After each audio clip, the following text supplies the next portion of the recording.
malam hari ini kita bisa kembali berjumpa di kajian sirah kita bersama kitab Fiqh Sirah Nabawiyah karangan Syekh Sa'id Ramadan Al-Buti. Di pertemuan sebelumnya, sebelum bulan Ramadan atau bulan Sya'ban, akhir bulan Sya'ban itu kita membahas tentang Ghazwatul Muraisiyah atau Ghazwatul Banul Mustaliq, yang mana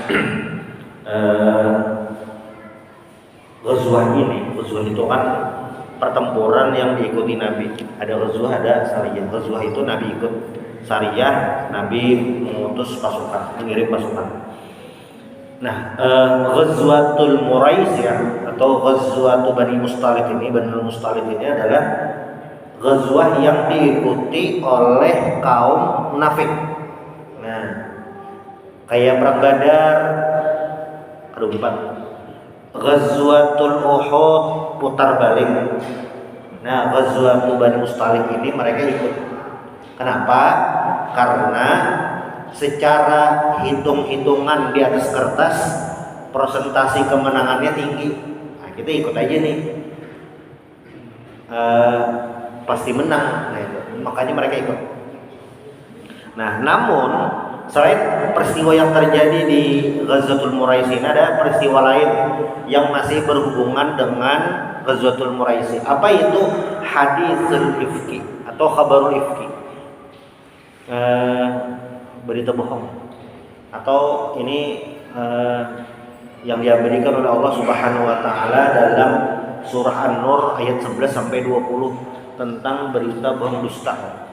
Dan ini terjadi di keluarga dekat Rasulullah, tepatnya istri baginda Rasulullah SAW, ibunda Sayyidatuna Aisyah radhiyallahu anha, istri Nabi, anak Sayyidina Abu Bakar. Fitnahnya itu, ini zaman Nabi. Artinya fitnah itu selalu ada dan akan selalu mengancam. Ini istri Nabi langsung dapat fitnah itu. Nah, bagaimana peristiwanya? Hadisnya itu panjang. Imam Ibnu Katsir juga ketika menafsirkan ayat ini di tafsir Quranul Azim, panjang sini kisahnya itu. Satu riwayat khusus itu. Nah, Syekh Sa'id Ramadan Al-Buti itu juga menyebutkan, jadi kalau kita lihat kitab sirah, kitab-kitab tafsir surah An-Nur ini ayat 11 sampai 20 itu sama semuanya, kisahnya sama tentang Aisyah radhiyallahu anha. Karena ayat ini tazkiyah khusus dari Al-Qur'an bahwasanya Aisyah adalah perempuan yang suci. Kalau Khadijah radhiyallahu anha itu dapat salam dari malaikat Jibril dan dari Allah, dapat rumah di surga, Aisyah ini tidak kalah mentereng. Apa itu? Dapat langsung rekomendasi tazkiyah dari Allah, perempuan yang suci. Ada kegampangan. Nah, bagaimana kejadiannya? Jadi kan istri Nabi ini diundi siapa yang ikut bersama Rasulullah dalam perjalanan. Di Ghazwatul Muraisi ini yang ikut adalah Aisyah. Nah, falamma faragha Rasulullah sallallahu alaihi wasallam min ghazwati tilka wa qafala azana lailatan birrahil faqumtu ila ba'di sya'ni falamma raja'tu ila rahal lamastu sadri fa idza aqdi qad inqata'a. Jadi singkat cerita, ketika sudah selesai mau pulang, Aisyah ini kayak, lah kalung ketinggalan nih, gugur di mana tuh, kayaknya jatuh di mana ya. Lalu turun dari tunggangan, ya, unta tuh kayak ada kamarnya ya. Jadi unta tuh ada kamar di atas unta tuh. Nah, Aisyah itu. Jadi tapi waktu Aisyah keluar itu tidak ada yang tahu, pada sadar. Tidak ada yang sadar Aisyah itu keluar. Ini rombongan sudah mau berangkat, Aisyah turun mencari kalung tadi. Cari. Ternyata pasukan sudah berangkat karena dikira Aisyah sudah di dalam. Nah, ketinggalan nih, tertinggal rombongan. Kalaunya hari ini kan ketinggalan rombongan, tinggal di WA aja. Nah, Ustaz Margono orang tertinggal. Oh maaf, kan ambil bilik. Ini kada kawa. Nah, cuma di antara pasukan itu ada yang memang belakangan pulang, namanya Sofwan bin Mu'attal. Nah, ini melihat Aisyah, dan Sofwan ini memang sudah kenal dengan Aisyah, pinandu kan, kenal. Nah, di semua riwayat menyebutkan tidak ada pembicaraan antara Sofwan ini dengan Aisyah. Jadi kayak Aisyah pun naik ke bawah ke menyusul pasukan. Nah, momen ini makanya di riwayat lain lah, waktu Nabi berjalan lawan salah satu istri Nabi, ada sahabat melihat Nabi langsung menyebutkan kayak, ini istriku kan. Jadi sahabat, masa kami menuduhkan Rasulullah? Karena sekalinya fitnah yang itu tadi, kayak itu harus dijelaskan. Kayak tiba-tiba misalnya melihat Ustadz Margono berjalan bebinian, apa nih sih? Takuni sidin, usahanya ading kandung, ditakuni dulu. Ada kok, jangan itu. Dan si orangnya harus menjelaskan.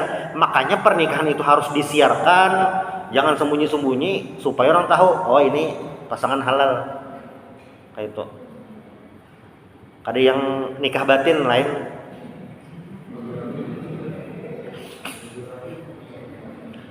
Tuh. Nah, sudah. Nah, sampai di maunya sampai di tujuan atau. Nah, disinilah keluar sosok Abdullah bin Ubay bin Salul. Abdullah bin Ubay bin Salul ini kan ikut Ghazwatul Muraisih.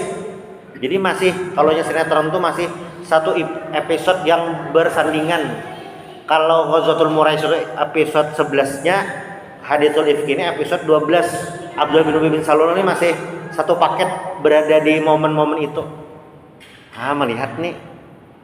Melihat, nah langsung beliau menggoreng berita. Nah, ini bazar mungkin. Jadi kalau hari ini ada fitnah macam-macam, zaman Nabi sudah ada ahli fitnahnya, yaitu Abdullah bin Ubay bin Salul memfitnah. Wah, selingkuh nih, Aisyah selingkuh.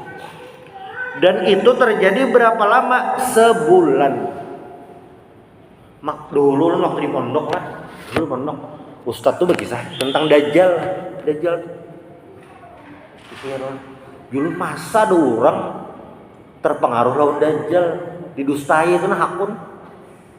Kayak sebegitu rendahnya, kayak SDM manusianya waktu itu itu. Sang lawan Dajjal terpengaruh itu. Bisa didustai, bisa. Tapi ternyata melihat hari ini netizen kita tuh, masyarakat, gara-gara media sosial bisa terpengaruh. Apalagi Dajjal, yang Dajjal itu bisa menghidupkan orang mati. Bisa. Abah Hikam pernah sudah meninggal kahia aja. Kehidupan Abah Hikam, hidup abahnya. Umpatinak lah ini orang nih. Padahal tuh bukan ayahnya asli, itu hanya yang diserupakan. Itu fitnahnya. Nah, disebut ini, jadi gosipnya mana? Ini mirip kayak gosipnya itu ya kayak Nabi Yusuf. Waqala niswatun fil Madinah. Oh, jadi gosip kalau yang Nabi Yusuf itu kan gosipnya ibu angkat Nabi Yusuf mau memperkosa. Kalau yang ini gosipnya Aisyah berselingkuh dengan Sofyan bin Mu'attal. Wow, digoreng-goreng. Kesempatan nih. Jadi orang munafik itu dasar mencari momen untuk mengobok-obok umat Islam. Bilanya pian ingat, Abdullah bin Ubay bin Salul itu sudah pengarangnya nih, meremehkan Nabi Muhammad. Itu ada di surah Munafikun. Meremehkan itu, yang yaquluna la irja'na ilal madinati la yukhrijanna al-'azzu minhal adzal. Itu momen kedua ya ini fitnahnya. Sederhananya rumusannya adalah yang difitnah siapa? Aisyah. Tukang fitnahnya Abdullah bin Ubay bin Salul. Masyarakatnya waktu itu levelnya sahabat berataan yang jar Nabi khairul qurunu qarni. Bisa terjadi fitnah, apalagi zaman kita waya ini. Itu jelas dah. Makanya yang ayat inja'akum fasiqun binaba'in fatabayyanu itu penting benar. Kalau ada kabar dicek dulu. Jangan langsung aja ada berita langsung bahaya.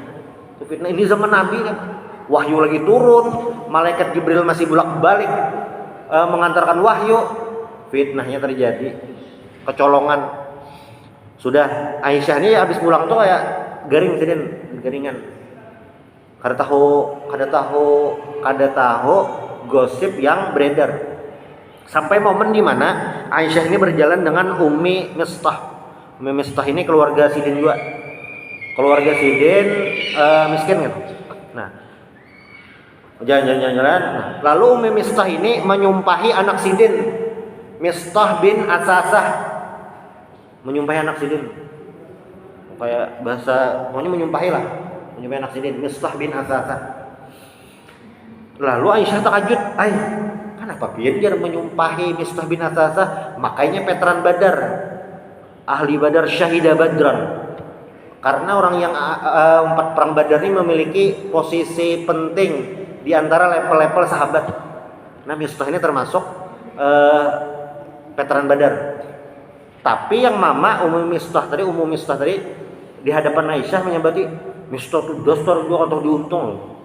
Aisyah terkejut, kenapa dia menyambati? Makanya yang ibarat tuh anak pian, veteran Badar, kenapa pian sambati? Nah, kamu ada tahu kah? Apa? Ikam dituduhnya selingkuh. Terkejut Aisyah.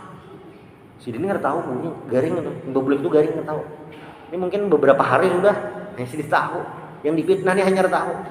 Beritanya sudah digoreng kemana-mana, itu tahambur sama dinahan. Gosipnya, jaka ibarat wah ini tuh viral di Instagram, di TikTok.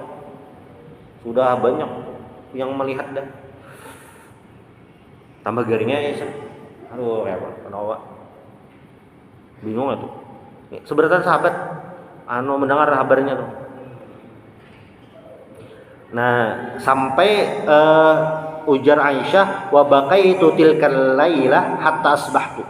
Malam itu menangis. Jadi pas dengar nangis, sedih. Layar kali dam'un wala aqtahil binaum. Sampai kayak habis banyu mata nangis, sedih bener. Tertuduh kayak Pak. Banyak terjadi perdebatan macam-macam. Lalu kan di pengarangnya nih, salah satu khadam Aisyah itu namanya Barirah di tahun ini kan, kayak Pak Aisyah tuh baik aja tuh, kan ada masalah tuh. Nah, lalu kan ini Nabi ini pengarangnya nih menunggu wahyu juga kan? Menunggu wahyu karena Aisyahnya garing dan ini perlu pembuktian.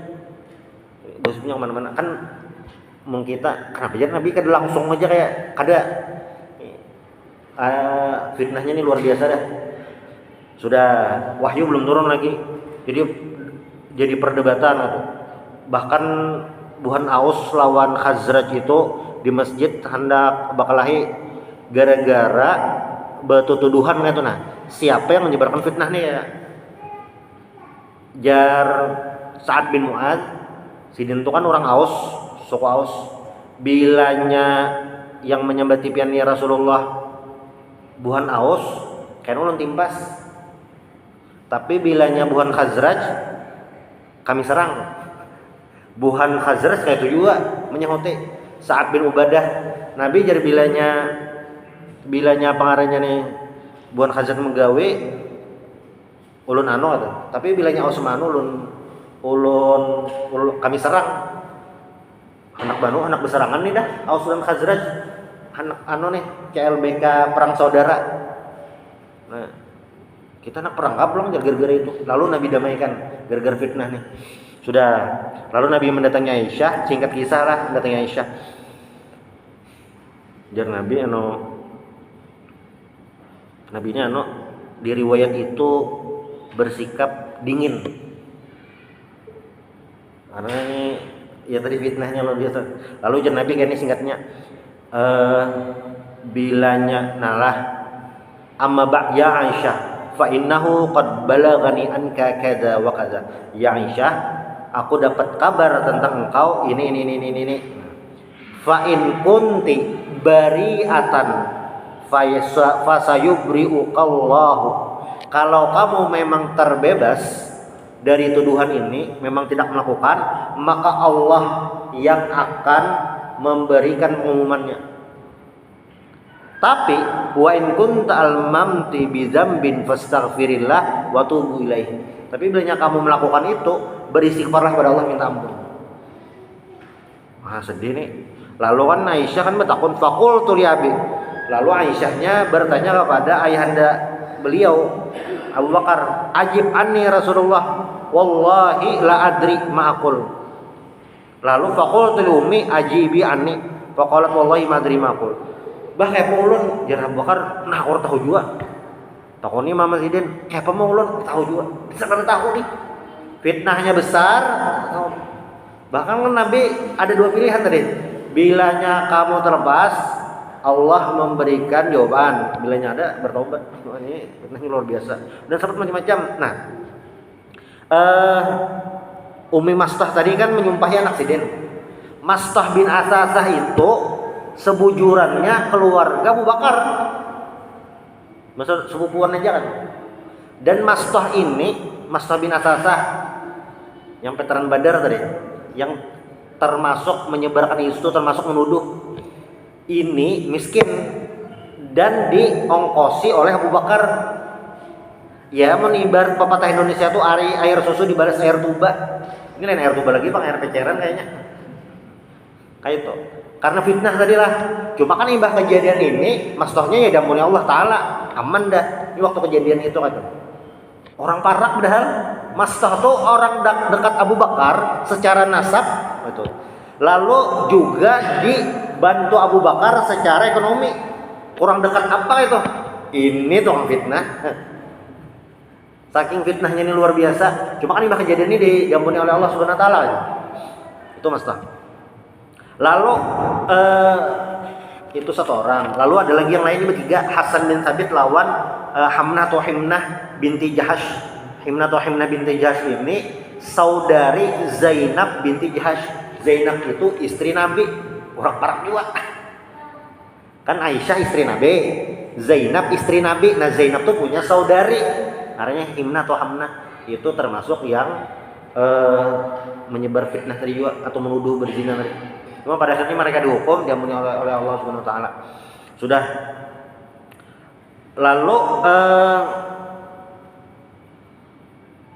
fa in qultu lakum inni bariyah wallahi ya'lamu inni bariyah. Lalu jar Aisyahnya kan ke orang tua beliau, wallahi laqad araftu annakum qad sami'tum bihadza hatta istaqarra fi nufusikum wa saddaqtum bihi. Fa in qultu lakum inni bariyah wallahi ya'lamu inni anni bariyah. Lalu jar Aisyah kan, sesungguhnya saya terbebas daripada itu, la tusaddiquni fi dzalik. Ya kalian mungkin belum membenarkan. Walain i'taraftu lakum bi amr wallahu ya'lamu anni bari'ah. Allah tahu aku terbebas, jar Aisyah. Inni wallahi ma ajiduli wa lakum masalan illa kama qala Abu Yusuf. Lalu jar Aisyah, saya tidak bisa mengatakan apapun kecuali seperti yang dikatakan oleh Nabiullah Yakub. Apa? Fasabrun jamil wallahul musta'anu ala ma tasifun. Sabar ya, jar Aisyah sabar ya. Dah ulang lagi. Summa tahawaltu fattaja'tu ala firashi. Kemudian aku berpindah, ibaratnya ke kamar, berbahay di ranjang. Nah. Sudah. Qala wallahi ma rama Rasulullah sallallahu alaihi wasallam majlisah wala kharaja min ahli bait ahad hatta anzalallahu azza wa jalla ala nabi sallallahu alaihi wasallam. Jadi tidak keluar rumah, nunggu turun wahyu sampai turun wahyu di surah An-Nur ayat 11. Innal ladzina ja'u bil ifki usbatun minkum la tahsabuhu syarrakum bal huwa khairul lakum likulli imrin minhum maktasaba minal ism wal ladzi tawalla kibrahu minhum lahu adzabun adzim. Ayat 11 tuh sampai ayat 20. Nah, setelah turun ayat ini memastikan bahwasanya Aisyah adalah perempuan yang suci. Bebas dah. Itu yang pertama. Lalu yang kedua lah. Kan Sayyidina Abu Bakar ini mengongkosi Mastah tadi. Setelah turun ayat, Aisyah sudah terbebas daripada tuduhan. Lalu Sayyidina Abu Bakar bersumpah. Ini secara manusiawi bener bang. Sangkalai sih din. Sejarah Abu Bakar apa? Wallahi la unfiqu alaihi syai'an abadan. Mun bahasa kita, kado ko ongkosi lagi nih Mastah nih. Kenapa nyem berarti kan ongkosi lagi. Nah, tapi setelahnya turun ayat ayat 22. Wala ya'tali ulul fadli minkum was'ah ayyutu ulil qurba ila qaulihi ala tuhibbuna yaghfirallahu lakum wa huwallahu ghafurur rahim. Ayat ini turun berkenaan dengan sumpah atau keinginan Abu Bakar tadi menghentikan bantuan tadi. Nah, imbah turun ayat ini yang mengingatkan Sayyidina Abu Bakar, lalu ujar Abu Bakar apa? Faqala Abu Bakar, bala wallahi inni la uhibbu ayaghfirallahu li. Aku suka Allah mengampuni aku. Faraja ila Mastah an-nafaqah allati kana yunfiquha alaihi. Sayyidina Abu Bakar tetap mengongkosi Mastah tadi. Jadi walaupun Mastahnya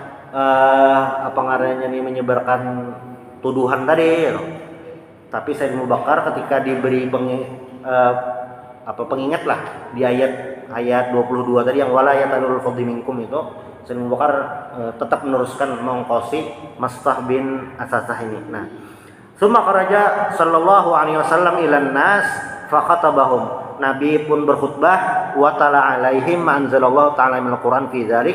Summa amara bi Mastah bin Asasah wa Hasan bin Thabit wa Hamnatu Himna binti Jahsh wa kanu mimman afsaha bil fahishah faduribu haddum atau faduribu hadduhum. Jadi mereka ini, jadi pas ayat sudah turun, Nabi berkhutbah, nah lalu diperiksa dari semua sahabat, dari semua fitnah yang beredar itu ada 3 yang dapat vonis hukuman qadzaf. Siapa? Mastah bin Asasah tadi, Hasan bin Thabit lawan Hamnatu Himna binti Jahsh. Apa hukuman qadzaf itu? Pencemaran nama baik berkenaan tentang perzinahan. Jadi kan zina itu salah satu hukum yang harus dilaksanakan had. Nah, orang berzina itu kan ada 2 kemungkinan. Satu, dia berzina tapi belum menikah. Yang kedua, dia sudah menikah lalu berzina. Ini beda hukumannya. Kalau orangnya belum menikah lalu berzina, hukumannya apa? Hukumannya dicambuk 100 kali, diasingkan setahun. Dicambuk 100 kali lalu diasingkan setahun. Jadi misalnya terjadi hari ini kan hari ini masih bulan Syawal, berarti diasingkan setahun sampai bulan Syawal tahun 1447 Hijriah. Di mana diasingkan? Ya tempat yang jauh. Mun Banjarmasin ini bisa kayak Pulau Kembang bisa. Wah, asing bener bang. Gitu. Sudahlah, itu yang belum menikah.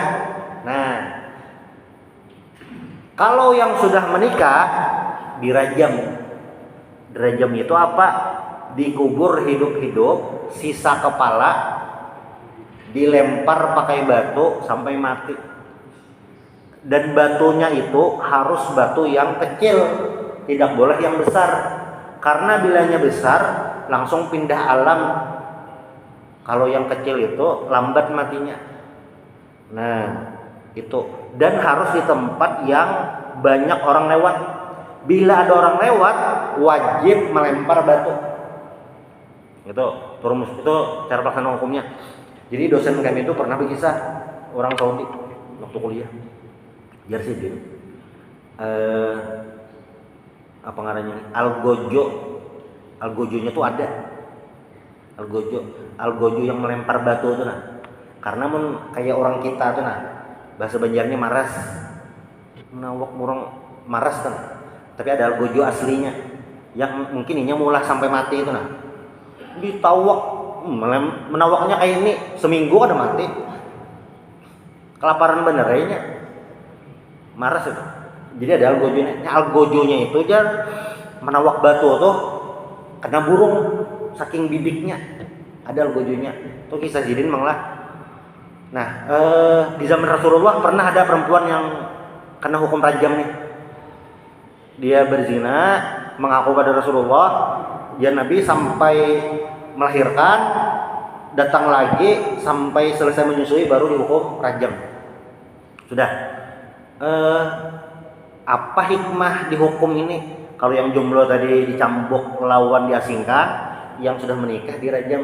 Hikmahnya apa? Dosanya langsung diampuni tunai saat itu juga. Jadi ketika meninggal atau di akhirat dosa zinanya hilang deh. Itu manfaatnya hukuman Islam tuh. Nah. Jadi dosanya kada lagi dah. Langsung dihapus malaikat. Bahasanya itu. Nah, yang perempuan di zaman Rasulullah tadi yang mengaku berzina tadi itu Nabi sembahyangkan.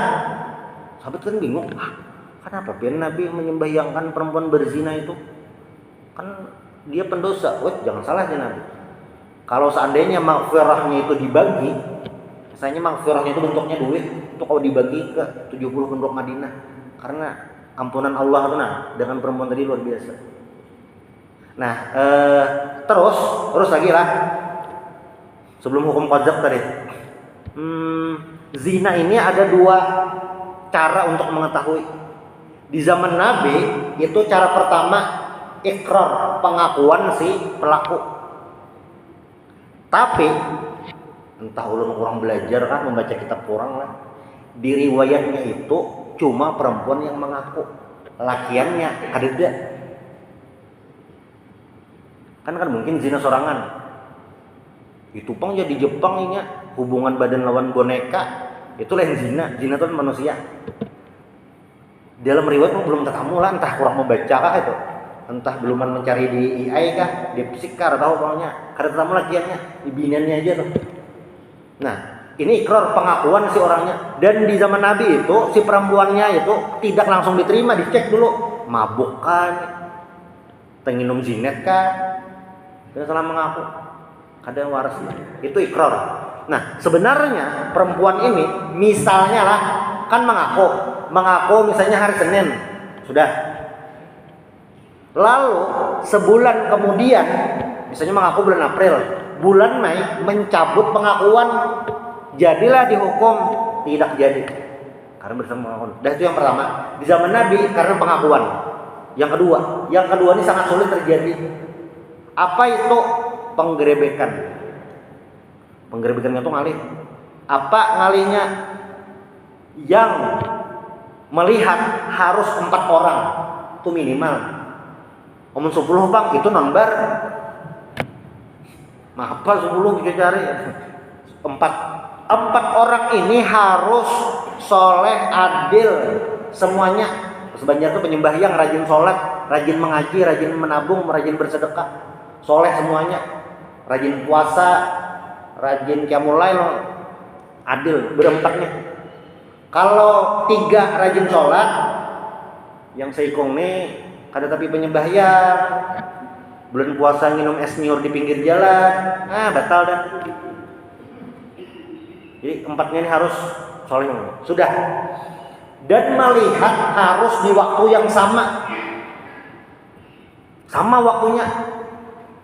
Saksi 1 saya melihat jam 9.30, saksi 2 saya melihat jam 12.30, saksi ketiga saya melihat jam 3, saksi keempat saya melihat jam 9 malam. Batal, harus sama jamnya.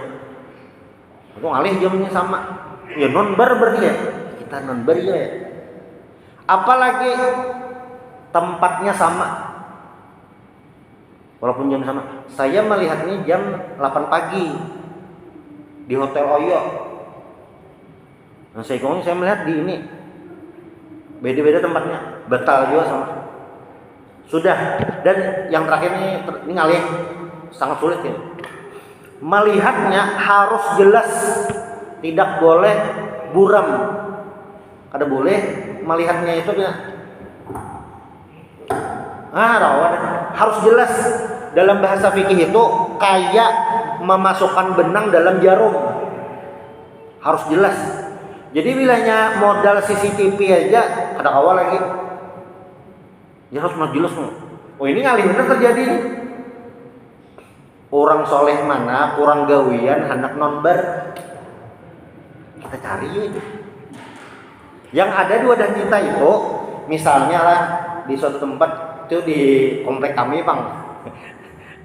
Biasanya tuh di kayaknya lah, misalnya di kos itu atau di rumah itu yang diam sorangan dia, perempuan atau laki-laki, jomblo lah kayak itu. Nah, satu komplek atau satu kampung tahu ini belum nikah. Dilihat-lihat sering ada datang yang lawan jenis datang. Lalu pada suatu malam atau menginap lawan jenis tadi. Biasanya diintai. Kalau ketahuan penggerebekan itu biasanya tidak menunggu terjadi. Lawan melihatnya bebarang aja. Itu apakah yang diharapkan hukum? Ada awal tuh. Ada hukum, bukan hukum yang diharapkan ada awal. Sudahlah. Nah, bila ada orang menuduh yang lain berzina, jadi ini hukumannya kada terjadi, dosanya tetap ada. Makanya lah kita entah media sosial, orang kampung menyambat orang itu berzina, ahli zina, kita kan ada bukti dapat dosa qadzaf. Walaupun hukuman qadzaf ada lagi, dosanya masih berlaku. Itu bahayanya. Ini media sosialnya dilarang misalnya ada kasus itu perzinahan, jangan komen apa-apa, kita kada tahu karena dosa qadzaf itu masih berlaku walaupun hukumnya ada. Misalnya nih si A itu kayaknya selingkuhnya, kayaknya berzina Bang, tapi kita ada bukti, kita ada saksi, tapi yakin itu disebarkannya dapat dosa qadzafnya. Dosa qadzaf itu kan menuduh tanpa saksi. Bila kada kawa adalah saksinya 4 ikong kadeda ya takoni orangnya ada kawa. Apa yang terjadi? Si penuduh dapat hukuman qadzaf. Apa hukumannya? 80 kali cambuk. Yang bertiga tadi itu dapat hukuman qadzaf 80 kali cambuk. Nah, ini bilanya sudah di 80 kali cambuk, dosa qadzafnya hilang. Sudah. Nah, apa ngarannya nih? Jadi menuduh berzina itu berat karena pencemaran nama baik. Jadi harus ada saksi, ada bukti. Mana kau sembarangan. Berarti kalau di tempat kita ada pasangan meresahkan, bagaimana? Nah itu berarti berlaku hukum nahi mungkar.